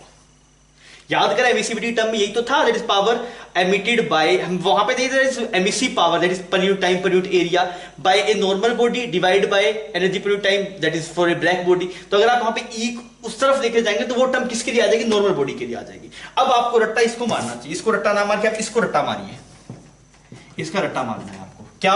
dq by dt क्या था? मतलब Stefan's Boltzmann law, that dq by dt is equal to sigma EA t to the power 4। dq by dt क्या है? This is power radiated, dq by dt this is power radiated, this is power radiated ना, this is energy per unit time, this is power radiated. अच्छा, sigma क्या है आपके पास? Sigma है Boltzmann constant, या फिर आपको स्टीफन्स कांस्टेंट बोल दीजिए, sigma is Stefan's constant. Sigma अगर आप देखेंगे, सिग्मा यहां पे आपके पास में है, सिग्मा की वैल्यू जो आती है 5.67 10 to the power -8। Sigma value कितनी है? 5.67 10 टू पावर -8। यूनिट अगर तू देखे, देखो यूनिट कैसे लिख रहा हूं, इसकी यूनिट है वोट, इसकी मीटर स्क्वायर, इसकी केल्विन की पावर 4, इसकी तो कोई यूनिट ही नहीं है। इसकी यूनिट जब जो बनती है that is watt per metre square और केल्विन की power 4। This is named as Stefan's constant, Stefan's constant. Clear है? आपको ये वाला फॉर्मूला याद रखना है बच्चों, that dq by dt is equal to sigma EA t to the power 4। अगर ब्लैक बॉडी गिवन है तो E की वैल्यू 1 पुट कर देना, कोई नॉर्मल बॉडी गिवन है तो उसमें E की कुछ वैल्यू होगी, वो वैल्यू पुट कर देना। आप मेरे साथ बोलेंगे क्या है Stephen Boltzmann law? Stephen Boltzmann law कौन सी बॉडी के लिए गिवन था? ब्लैक बॉडी के लिए। क्या गिवन था? That is power radiated is directly proportional to temperature की power 4 and proportional to surface area. Expression बताइए, dq by dt कितना आता है? Sigma EA t to the power 4। आपको भी ऐसे बोलना चाहिए, जैसे मैं बच्चों की तरह याद कर रहा हूं वैसे आपको भी याद करना चाहिए। dq by dt क्या? That is power emitted. Sigma क्या है? Stephen's constant. वैल्यू खूबसूरत देख, 5 6 7 8 5.67 मल्टीप्लाई 10 टू पावर -8, इजीली याद हो जाता है। यूनिट आपको देखना आना चाहिए, दिस इज वॉट, एम्पीयर इसका एरिया का मीटर स्क्वायर, टेम्परेचर की पावर 4 और केल्विन, तो सिग्मा की वैल्यू आ गई। ठीक है, इसका नाम स्टीफन्स कांस्टेंट। E एमिसिविटी है, A surface area, T temperature है। एक खतरा है क्या कि भाई साहब टेम्परेचर हमेशा किसे पुट करना है? केल्विन में। अपनी भाषा में ये बात जरूर लिख लेना ना, यहाँ पे इस पे गोला कहीं पे नीचे कहीं लिख देना खतरा करके कि यहाँ पे टेम्परेचर केल्विन में पुट करना है, गलती मत करना साथ ही, ऐसे लिख ले तो भूलेगा नहीं। क्लियर? छाप इस बात को, फिर मैं तो इसी में थोड़ा और आगे घुमाता हूँ, थोड़ा और आगे समझाता हूँ, तो थोड़ी और क्लियर होगी बेटर ना। इतना छाप, कुछ हवा लगी आपको स्टीफन्स लॉ की। स्टीफन्स लॉ में आपने ये देख लिया कि अगर आप बात करेंगे पावर एमिटेड, तो कितना आता है आपके पास? Power emitted dq by dt, ये पावर एमिटेड हुआ, ये किसके बराबर है आपके पास? That is sigma EA temperature to the power 4। ये किसका टेम्परेचर? बॉडी का temperature, this is temperature of body. इतनी बात समझ में आ गई थी हमें। dq by dt power emitted हो गया, सिग्मा स्टीफन्स कांस्टेंट हो गया, वैल्यू बता इसकी, याद है 5.67 × 10⁻⁸। ई क्या है, emissivity, A surface area, TB is temperature of body, kelvin में पुट करना है। ये तो हो गया पावर एमिट, ये हम बात कर चुके थे। सिमिलरली आप यहां से पावर एब्जॉर्ब भी निकाल सकते हैं, कोई बॉडी कितना पावर एब्जॉर्ब करेगा। अब आप मेरी बात याद कीजिए, प्रीवॉश थ्योरी मैंने कुछ बोला था आपको, मैंने बोला पावर एब्जॉर्ब करता है वो किसके टेम्परेचर को रिस्पॉन्डिंग करता है, सराउंडिंग के टेम्परेचर को रिस्पॉन्डिंग, और जो एमिट कर रहा है खुद के टेम्परेचर को रिस्पॉन्डिंग। तो अगर आप बात करें power absorbed, this is dQ/dt, clear. ये क्या बन गया, सिग्मा, यहाँ पे ये होता है एमिसिविटी, यहाँ पे एब्जॉर्ब करने की बात है तो ए आएगा ना, फर्क नहीं है दोनों, बिकॉज ए और ई हर एक बॉडी के लिए सेम होता है, पर आना ए चाहिए। यहाँ पे टी, यहाँ पे टेम्परेचर किसका आएगा यार, बॉडी का टेम्परेचर आएगा क्या, नहीं, किसका टेम्परेचर आएगा, सराउंडिंग का टेम्परेचर की पावर 4। ये आपके पास में इतनी एनर्जी, इतनी पावर एब्जॉर्ब करेगा, इतनी पावर एमिट करेगा। आप याद कीजिए जब हम प्रीवॉश थ्योरी बोल रहे थे तो उस टाइम मैंने बताया था कि मैं आपको ये भी सिखाऊंगा कि आप कितनी पावर एब्जॉर्ब करेंगे, कितनी एमिट करेंगे, तो वो हमने यहाँ पे देख ली कि आपके पास में जो पावर एमिट होता है वो बॉडी खुद के टेम्परेचर को कॉरस्पॉन्डिंग होता है। तो एक्सप्रेशन में आता है dQ/dt is sigma E A TB to the power 4। यहाँ पे अगर आप देखें absorb that is sigma E A surrounding के टेम्परेचर की पावर 4। तो ये तो है कि एक साइड में कितनी पावर एमिट करेंगे, ये है एक साइड में कितनी पावर आप एब्जॉर्ब करेंगे।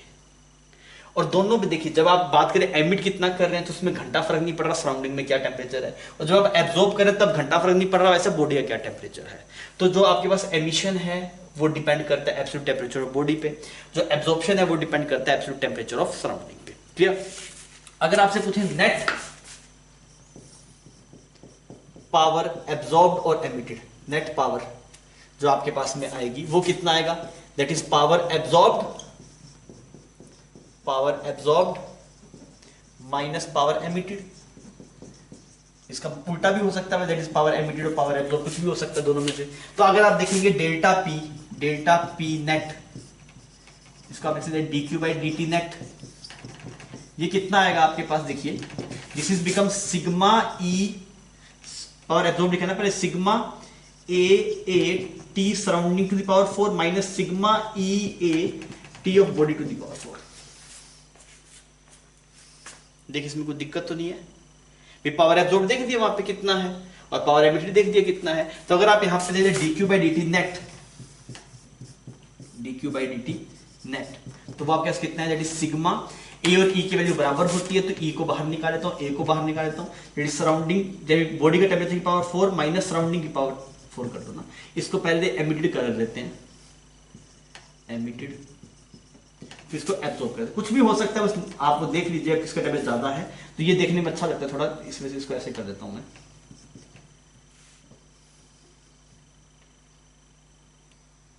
बॉडी कर दिया, ये सराउंडिंग कर दिया, ठीक है।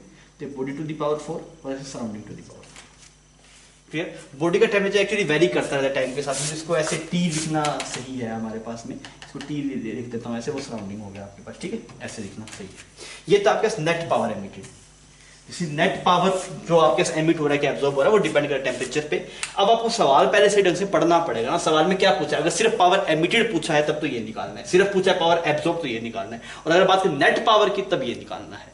अगर सवाल पूछे पावर एमिटेड तो बच्चों सिर्फ यही एक्सप्रेशन लिखना है, वो नहीं लिखना, वो कब लिखे जब नेट पावर आपसे पूछे। अगर पूछे सिर्फ पावर एब्जॉर्ब तो ये लिखना है, नेट पूछे तो वो लिखना है। बात समझ में आ गई, कोई दिक्कत नहीं है, कहानी सिंपल है। अगर आप एक बार इसके अंदर रुकना चाहें तो आप रुक के थोड़ा सा खुद से करके देख लीजिए, जितनी चीजें हमने पढ़ी है तो आपको चीजें समझ में आ जाएगी, क्लियर है, ठीक है, छाप लीजिए फिर आगे बढ़ेंगे।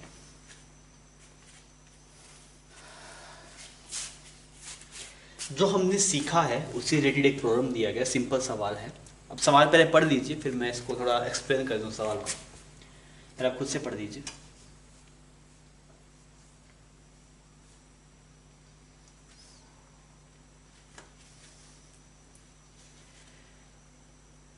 पढ़ दिया, ठीक है।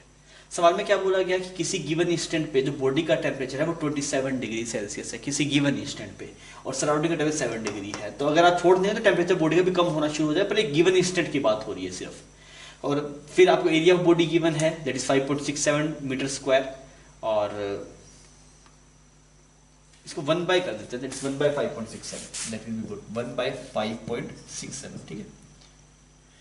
और एमिसिविटी बॉडी गिवन है 1। तो बोला गया at that instant find at that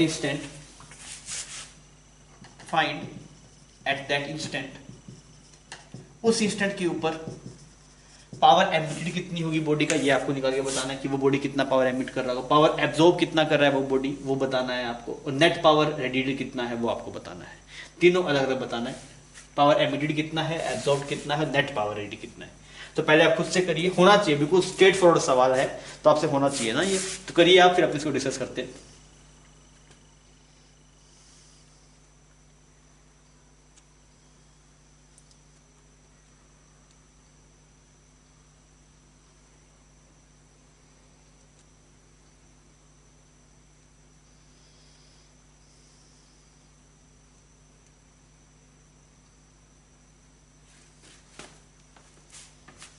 हमें हुआ बच्चों, थोड़ा देख लें, अगर आपने नहीं किया तो आप स्क्रीन को पॉज कर लीजिए, मैं सवाल कर रहा हूं। तो ये पावर एमिटेड जो होता है, पावर एमिटेड का expression is D Q by D t sigma E A, किसका टेम्परेचर बच्चों, बॉडी का टेम्परेचर की पावर 4, ऐसे ही आता है, और यही हमें निकालना है। सिग्मा की वैल्यू पुट कर, that is 5.67 10 to the power -8। Emissivity की वैल्यू आपके पास में हाफ है, वो गिवन है। ए कितना है सरफेस एरिया, दैट इज 1/5.67। अच्छा, ये मास्टर इसलिए दिया ताकि कट जाए, अच्छा ठीक है जी। बॉडी का टेम्परेचर है 27 डिग्री सेल्सियस की पावर 4, सही है क्या ये गलत है, क्या क्या गलती है जी, यहाँ पे टेम्परेचर किसे पुट करना है, केल्विन में, तो केल्विन में कितना बनेगा 300 की पावर 4। क्लियर, अब आप यहाँ पे इसको उड़ा दीजिए, ये यहाँ पे साफ हो गया आपके पास। अच्छा, यहाँ पे अगर आप देखेंगे तो ये 10 टू द पावर 8 बन गया, यहाँ पे 8 बन गया, ये साफ हो गया आपके पास। ये कितने 10 टू द पावर -8/2, और यहाँ पे that is 81 multiply 10 to the power 8, इसने इसको मार दिया, तो जो आपके पास दैट इज 81/2। तो जो आपके radiated d Q by D t आ रहा है, कौन सा है ये, एमिटेड, तो कितना आ रहा है, दैट इज 81/2 यूनिट बता सकता है क्या, जूल आएगा क्या, no, that is joule per second, this is power, this is D Q by D बता एनर्जी पर टाइम ना, दिस इज वॉट, या फिर जूल पर सेकंड भी बोल सकता है। सिंपल था, हुआ होगा तो सही है। अब बात करते हैं भाई साहब पावर एब्जॉर्ब की। पावर एब्जॉर्ब में क्या एक्सप्रेशन आएगा, पावर एब्जॉर्ब में एक्सप्रेशन आएगा D Q by D T is equal to sigma E की जगह ए, एमिसिविटी नहीं आएगा, एब्जॉर्प्टिविटी आएगा, ए फिर capital A that is surface area surrounding to the power 4। Clear, पर दिक्कत ये कि अगर एमिसिविटी पता है तो ये एब्जॉर्बिलिटी भी होगा, तो ए की वैल्यू भी आपके पास कितनी होगी, हाफ होगी। तो यहाँ पे निकाल लेते हैं expression, D Q by D T value put किया, that is 5.67 10 to the power -8, absorbability की वैल्यू कितनी, हाफ, सरफेस एरिया कितना आ गया 1/5.67, और सराउंडिंग का टेम्परेचर कितना 7 डिग्री है ना, अगर आप इसे केल्विन में पुट करेंगे दैट विल 280, दैट इज 280 की पावर 4। यहाँ पे ये आपके पास साफ हो गया, तो यहाँ पे जो D Q by D T आपके पास निकल के आएगा दैट विल बी 28 की power 4 multiply 10 to power -4 divide by 2। अगर कैलकुलेशन इसमें ज़्यादा है आप सोल्व करें जवाब मिल जाएगा ना, थोड़ा कैलकुलेटिव है ये, पावर 4 करना है तो आपको मल्टीप्लाई वगैरह करना पड़ेगा, करेंगे तो हो जाएगा। सही है यहाँ तक, ठीक है।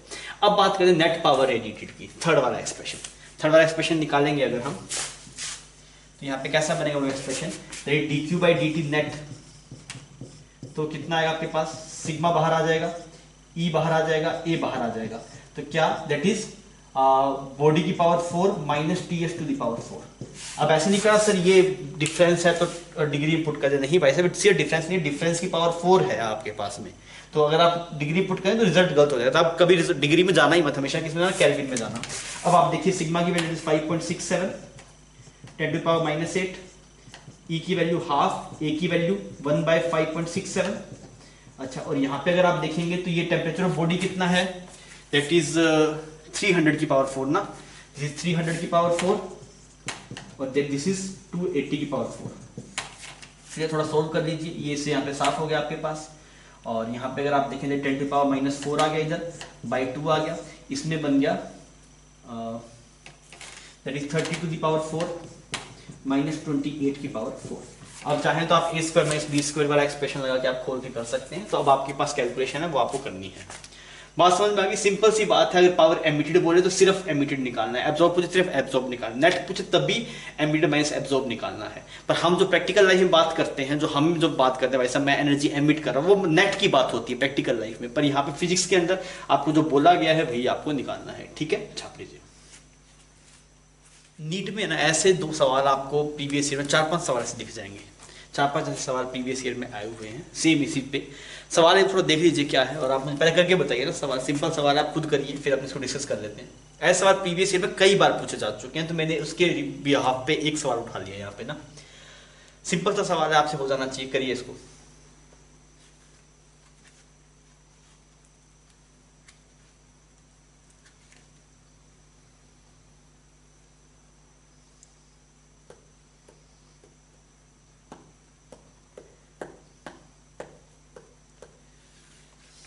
ठीक है बच्चों, मैं इसे कर रहा हूं, आप स्क्रीन पॉज कर लीजिए, पहले आप खुद अटेम्प्ट कर लीजिए, फिर आप आगे वीडियो को शुरू कीजिएगा।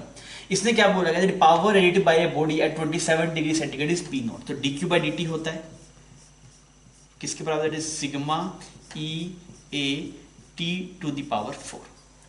अब आपको बोला गया इनिशियल जो पावर था वो था पी नॉट, ठीक है, तो किसके बराबर होगा, सिग्मा, बॉडी कुछ एमिसिविटी होगी ई, सरफेस एरिया कुछ ए होगा, और ये बॉडी खुद का टेम्परेचर है, और वो टेम्परेचर कितना है आपके पास, दैट इज टी इनिशियल। अगर आप देखेंगे that will B 273 kelvin plus 27 degree, तो ये कितना आ गया, दैट इज 300 केल्विन आ गया, ठीक है। अगर आप बात करेंगे टी फाइनल, फाइनल टेम्परेचर कितना है आपके पास, 273 प्लस 77, ये बता सकते हैं वैल्यू कितनी आएगी आपके पास, दैट इज 350 केल्विन, सही। अब आप देखें सर टी पी नोट था, वो टी इनिशियल पुट करना है, टी इनिशियल कितना 300, इसकी पावर 4 कर दीजिए। फाइनल आपको निकालना है, फाइनल पावर कितना था, वो किसके बराबर होगा, sigma E A that is 350 to the power 4। This is P naught था, और ये कुछ पी फाइनल है आपके पास, दैट इज पी फाइनल। अब आप क्या किए, दोनों को डिवाइड मार लो भाई साहब, तो अगर आप दोनों को डिवाइड मार, that will be P final divide by P not, this is P final divide by P not. ये वैल्यू कितनी आ रही है आपके पास, that is 300 to the power 4 divide by 350 to the power 4। तो इसको बीच में, क्योंकि दोनों पावर 4 है तो अंदर देख सकते हैं इसको, तो ये बन गया आपके पास 7 और ये 6 बन गया आपके पास, सही है। तो अगर आप देखेंगे P final is equal to कितना आ गया, 36 मल्टीप्लाई 36 डिवाइड बाय नीचे कितना आ गया, 49 मल्टीप्लाई 49, और ये हो गया पी नॉट, ठीक है। तो ये एक्सप्रेशन आ गया। ऐसा कहीं बोल दे भाई साहब कि इनिशियल टेम्परेचर 27 था, अब इसका डबल कर दिया 54, तो पावर डबल हो जाएगी, नहीं होगी भाई साहब, यहाँ पे डायरेक्टली प्रोपोर्शनल टेम्परेचर के नहीं है, यहाँ पे टी में प्लस 273 ऐड होना है। मेरी बात सुनिए, कभी सवाल में अगर ऐसा हो कि यहाँ पे जो पहले टेम्परेचर दैट 27 डिग्री अब कर दिया 54, तो आपको लगेगा भाई साहब डबल हो गया, डबल हो गया, पावर भी डबल, पावर डबल नहीं होगा, बिकॉज टेम्परेचर अगर आप देखेंगे तो यहाँ पे बन रहा है, यहाँ पे 300 बन रहा होगा, तो अगर आप यहाँ 54 पुट करेंगे तो 600 नहीं बनेगा, यहाँ पे कुछ उससे कम बनेगा आपके पास में, तो डबल से कम पावर होगी आपके पास में। तो आप बस ये ध्यान रखिएगा, टेम्परेचर हमेशा किससे पुट करना है, केल्विन में। तो ये सवाल सिंपल है, प्रीवियस ईयर नीट में आसान ही पूछता है, टफ तो पूछता ही नहीं है सवाल, फिजिक्स में आसान ही पूछता सब सवाल, तो आप खटखट कर सकते हैं उनको, अगर आपका कंसेप्ट क्लियर है। अगर आप डरते हैं ना फिजिक्स से, तब आपके लिए दिक्कत है, आप डरिए मत ना, आप जिससे डर रहे हैं, अगर आप डरेंगे किसी तो खा जाएगा, चाहे वो फिजिक्स हो चाहे कुछ भी हो, आदमी हो, उस आदमी डरेंगे वो आदमी खा जाएगा, आपको डरना नहीं है ना, आप उससे फाइट कीजिए, उससे आप सीखिए, उससे लड़िए, तो वो आपकी इज्जत करेगा, आपको बोलेगा हाँ तू मेरा सवाल कर सकता है। सिंपल सवाल है, ऐसा ही आता है, आपसे होना चाहिए, ठीक है, छाप लीजिए। इस सवाल से मैं आपको कुछ बढ़िया सिखाऊंगा ना, जो आपको लग रहा होगा वो नहीं होगा, अभी तो हम उसको फर्दर इस सवाल को आगे बढ़ाएंगे। सबसे पहले सिंपल रखा है सवाल को, सवाल पहले आप पढ़ लीजिए, आपको जो समझ में आ रहा है पहले आप खुद से पढ़ लीजिए, फिर मैं आपको डिस्क्राइब कर दूं सवाल में क्या लिखा हुआ है।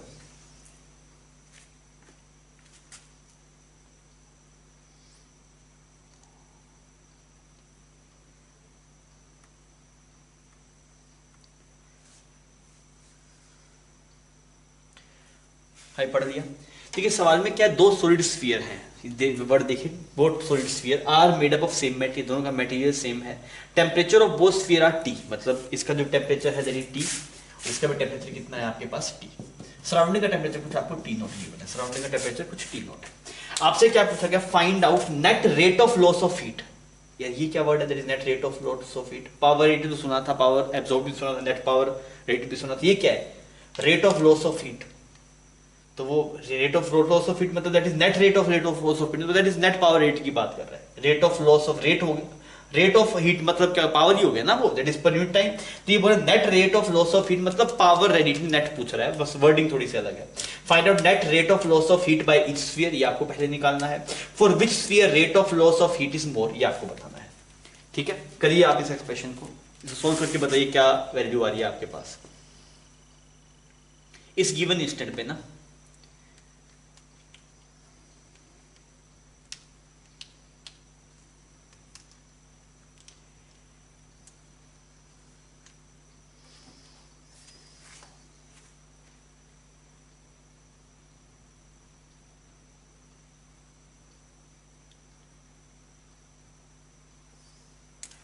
अभी मैं इसे कर रहा हूं। अगर आप बोलेंगे भाई D Q by D T net पूछना चाह रहा है वो, D Q by D T net, तो इसका नाम कुछ मान लेता हूं, इस वाले स्फीयर का नाम कुछ आपके पास में ए है और इसका नाम कुछ बी है ना। दिस इज ये किसके लिए कर रहे हैं, फॉर ए की बात कर रहा हूं। तो क्या एक्सप्रेशन आ, that is sigma E A, और बॉडी का टेम्परेचर आपके पास में क्या होगा, that is T of body की पावर 4 माइनस सराउंडिंग के टेम्परेचर की पावर 4। अब ई के बारे में कुछ नहीं बोला, अगर ई के बारे में कुछ नहीं बोला मतलब ब्लैक बॉडी है। अगर कुछ ना बोले तो आप ई की वैल्यू 1 लेके चलेंगे ना। तो अगर कुछ ना बोले तो ध्यान रखिएगा आप सवाल में ई को 1 लेके चलेंगे। तो सिग्मा की जगह सिग्मा लिख दिया। ए कितना है, इसका एरिया कितना है, एरिया इसका एरिया ये स्फीयर है, तो हमें कौन सा एरिया, सरफेस एरिया वो कितना है, 4 पाई r1 स्क्वायर। दिस इज ई की जगह 1 आ गया, 4 पाई r1 का स्क्वायर, और बॉडी का टेम्परेचर कितना है, टी की टू द पावर 4, और सराउंडिंग टेम्परेचर कितना है, T not to the power 4। ये आ गया आपके पास D Q by D T, किसके द्वारा, ए के द्वारा। क्लियर, चाहे तो सिग्मा की वैल्यू पुट कर सकते हैं। तो मैंने आपको जहां पे एरिया था वहां बताया था कि सरफेस एरिया लेना होता है। ठीक, फिर हम बात करते हैं दूसरे वाले के लिए। अगर आप D Q by D T B के लिए निकालने जाएंगे तो बी के लिए भी सेम एक्सप्रेशन बनेगा, सिग्मा ई की वैल्यू 1, बिकॉज कुछ नहीं बोला तो हम मान रहे हैं कि ब्लैक बॉडीज है आपके पास में। एरिया कितना है इसका, सरफेस इज 4 पाई r2 का स्क्वायर। स्फीयर का सरफेस एरिया पता है ना, that is 4 pi r square होता है। मल्टीप्लाई क्या हो जाएगा आपके पास में, टेम्परेचर की पावर 4 माइनस सराउंडिंग की टेम्परेचर की पावर 4, ये आपके पास आ गया। अब आपसे ये पहला वाला पार्ट हो गया, पहले वाला पार्ट हमने करके दिखा दिया। सेकंड वाले पार्ट में आपसे क्या पूछ रहा है, सेकंड वाले पार्ट में पूछ रहा है भाई साहब, for which sphere rate of loss of heat is more.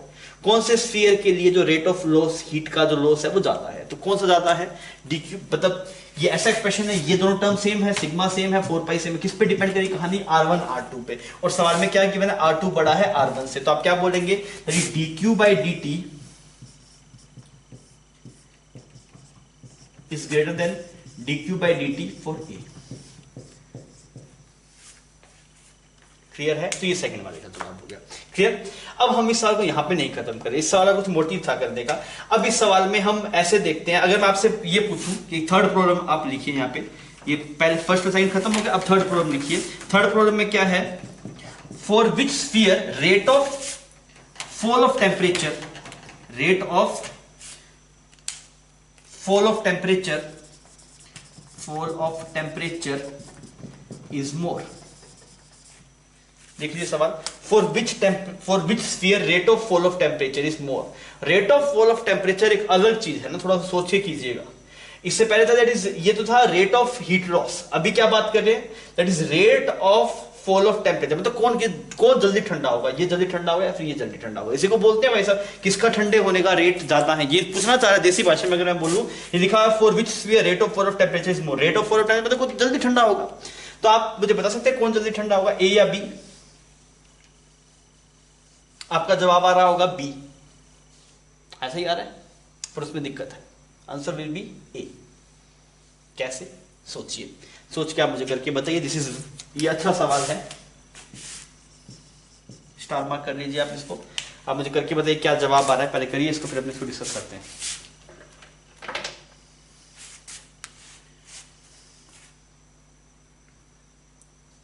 ये थर्ड वाला ऑप्शन था ना, इसमें एक तीसरा ऑप्शन दिया गया, वो अब आपको करना है। तो आप इसको करिए, मैं इसको मिटाता हूं, फिर अपने इसको आप प्रोसीड करते हैं। ठीक है, कर लीजिए आप इसको। यार अब हम बात करते हैं rate of fall of temperature की, वो अलग है। इसका जवाब क्या होगा कि जो ए है उसका rate of fall of temperature ज्यादा होगा एज कम्पेयर टू बी। मैं आपको दिखा रहा हूँ क्या, मतलब आपको ये दिखाना चाह रहा था कि वैसे रेट ऑफ जो आपके पास में हीट लॉस है वो बी का ज्यादा है, rate of heat loss B का ज्यादा है, पर rate of fall of temperature A का ज्यादा आएगा। आप देखिए कैसे। सबसे पहले समझिए rate of fall of temperature होता क्या है, that is D theta by D T. D theta by D T क्या बोलते हैं, ये कहलाता है rate of fall of temperature, rate of fall of temperature. अगर आप बात करें D Q by D T, ये क्या है आपके पास, this is rate of heat loss, this is rate of heat loss. मतलब हीट में जो चेंज आ रहा है आपके पास, ये टेम्परेचर में चेंज आ रहा है टाइम, ये दोनों अलग अलग बात है, सेम बात नहीं है। ये क्यू है, ये थीटा है, this is theta, this is Q, this is Q and this is theta, दोनों अलग अलग बातें। ठीक है, अब देखिए कैसे करेंगे हम इसको। अब मुझे ये पता है कि जो Q आता है, Q का जो that is ms delta D delta theta बोला जा सकता है ऐसे, कि अगर मान लीजिए आपने किसी बॉडी को Q हीट गिवन दिया है तो उसका जो टेम्परेचर चेंज आएगा वो कैसे निकालते हैं, ये निकालते हैं कि अगर आपने क्यू हीट दिया है that will be M S, Q will be equal to M S delta theta, कि ये ऐसा आपका स्पेसिफिक हीट कैपेसिटी है, ये मास है, ये चेंज इन टेम्परेचर है, ऐसे ही करते हैं हम। अच्छा, अगर आप इसे डिफरेंशिएट करें तो ऐसा बनेगा D Q by D T, D Q by D T, इसको डिफरेंशिएट करें it is become M S D theta by D T. यहाँ पे एस क्या, specific heat capacity, S is specific heat capacity. सही ये वाली बात। अब आप देखिए, अब आप पे हमें निकालना क्या है, हमें ये वाली चीज पता है, हमें ये वाली चीज निकालनी है। तो देखते हैं, देखिए अगर आपको जनरल रेडियस आर मान के लिखे तो डी क्यू बाई डी क्या आएगा, sigma E 4 pi R square, और टेम्परेचर आएगा खुद के टेम्परेचर की power 4 minus T S to the power 4। कुछ जनरल रेडियस के लिए ऐसे लिखा जाएगा आपके पास में, जो D Q by D T है वो ये है, sigma E A T to the power 4 minus T S to the power 4। ये एक्सप्रेशन आ गया। ये किसके बराबर आ गया, एम। एम को क्या लिख सकते हैं, एम आपको देखिए, आपको ये गिवन है, मास वगैरह नहीं गिवन, बस आपको ये बोला कि सेम मटेरियल से मिलके बना है, सॉलिड स्फीयर है। अगर सॉलिड स्फीयर है तो अगर आप इसका मास कुछ m1 मानो, मास ऑफ ए, तो वो कितना है, रो मल्टीप्लाई 4/3 पाई r1 का क्यूब। अगर आप सिमिलरली mb को अगर आप लिखेंगे तो कितना बनेगा, रो मल्टीप्लाई 4/3 पाई rb का क्यूब। ये लिखा जाएगा। मास क्या होता है, density multiply volume.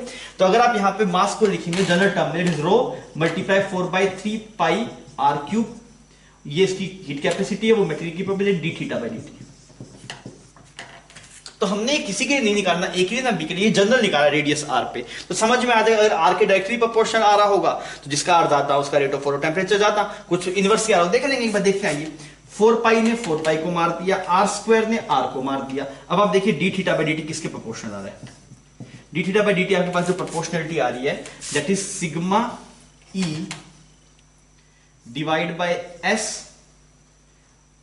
T to the power 4 minus T S to the power 4, और यहां पे एक डिवाइड बाय आर आ गया, ऐसा एक्सप्रेशन है। चेक कर लीजिए, D theta by D T rate of fall of temperature, यहां पे सिग्मा ई आ गया, ये इधर आ गया, यहां पे आपके पास में रो भी आ गया ना, एक रो का टर्म भी आएगा दैट इज रो और एस। अब देखिए इन दोनों मटेरियल्स के लिए सिग्मा सेम, ई सेम, ये क्वांटिटी सेम, एस सेम, कौन सी मटेरियल प्रॉपर्टी, रो सेम, ये मटेरियल की प्रॉपर्टी। तो कुल मिला के आपको क्या दिखाई दे, D theta by D T किसके प्रोपोर्शनल है, 1 बाय रेडियस के प्रोपोर्शनल है। तो जिसका रेडियस ज्यादा होगा, जिसका रेडियस ज्यादा होगा वो लेट ठंडा होगा, जिसकी रेडियस कम होगी वो जल्दी ठंडा होगा। तो हम क्या क्या बोलेंगे, smaller radius, smaller radius sphere will